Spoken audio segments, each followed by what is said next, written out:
Pennsylvania Democrat Senator John Fetterman joins me. Good afternoon, sir. Hi, it's always a pleasure to be here. Thank you, Greta. Okay.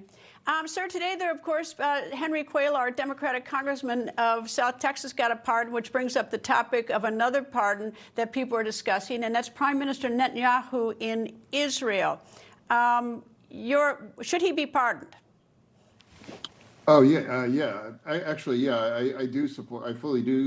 I absolutely do support. I think it's entirely appropriate to give him a pardon. I think that's the wrong thing at this time to have Israel focusing on those kinds of things. And after the war and having to go forward, that might be unpopular within my party to have that view, but I do think it'd be appropriate, though. Although I haven't discussed this with anybody, but if that you've asked, I do support it.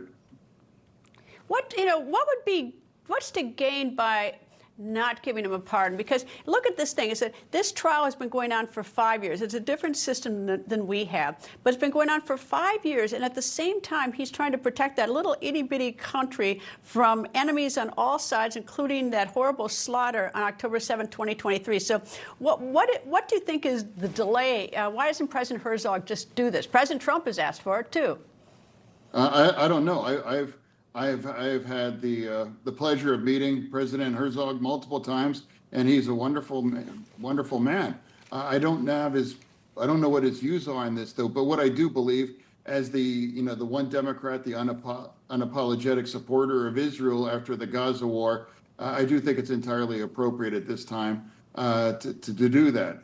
So as someone that understands that might move against the party's view. But I think it's the right thing now because a lot of the criticism has been directed at Netanyahu through the entire war, and I reject that. If you have to pick a side, I'm going to always pick Israel and Netanyahu's side versus Hamas or Hezbollah or Iran through that, because that's essentially what it's been. Well, it's sort of easy for me to pick a side. I suppose I shouldn't necessarily, as a journalist, pick a side. But let's face it, Hamas started it with the most vicious slaughter that you can think about. It's like, and if anyone has looked at the 47-minute tape or even one tape, they wore GoPro cameras as they were doing that slaughter. This one's not difficult for me. Oh, I agree, and it shouldn't be. And as I've always been willing, disappointed, but to be the last man standing with Israel after this Gaza war, absolutely. I isolated myself. I fully supported destroying the Iranian nuclear facility, and also absolutely what they was accomplished to break Hezbollah, to break Hamas, and to actually break Iran now too. Now we have the opportunity to move forward now. Looking at now the Abraham Accords are also a possibility now too. We don't want to distract it with this kinds of a trial. That's why I think it's appropriate to have a pardon for the prime minister. It seems a lot of people think Israel is so far away, and indeed it is, but right here in our hemisphere is Venezuela, and there's not been a lot of attention on it, but Venezuela has a significant population of Hezbollah, and of course Venezuela, Maduro is pals with Iran. Are you concerned about the Hezbollah presence in this hemisphere? Oh, well, yeah, absolutely. Hezbollah. I would remind everybody, Hezbollah launched thousands and thousands of missiles into Iran.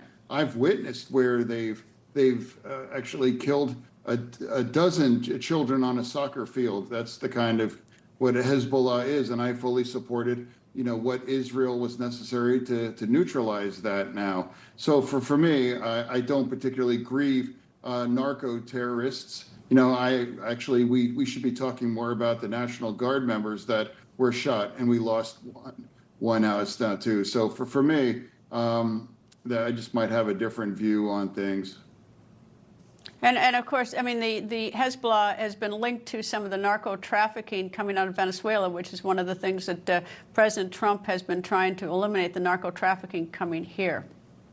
Well, and again, I of course, based now. So for me, absolutely, there's been a war against America with a lot of the drug trade, and now but that gets now for me. I think it's appropriate to do an investigation for those things. But right now, in terms of this conversation now, I've been more focused on some other issues.